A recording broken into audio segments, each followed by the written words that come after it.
Gazetari korrespondent Ural Boshnjaku ka bërë të ditur se si presidenti amerikan Donald Trump, ashtu dhe homologu i tij turk Recep Tayyip Erdogan, kanë folur për Kosovën në samitin e NATO-s të mbajtur në Hag.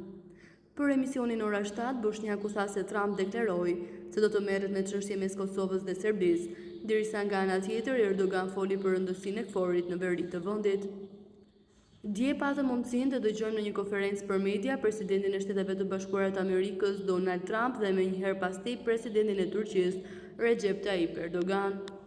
Në konferencën që dha Donald Trump, përmëdi Kosovën dhe tha se do të merret me çështjen mes Serbisë dhe Kosovës, ndërsa në konferencën e presidentit turk e bëra një pyetje nëse Turqia ka ndonjë plan konkret në lidhje me zhvillimin e veriut të vendit, meqë nëse zhvillimet e fundit atje kanë qenë të pakëndshme dhe se komanda e KFOR-it ka qenë në dorën e turqëve në mandatin e kaluar dhe do t'ju kalojë prapë turqëve në mandatin e ardhshëm.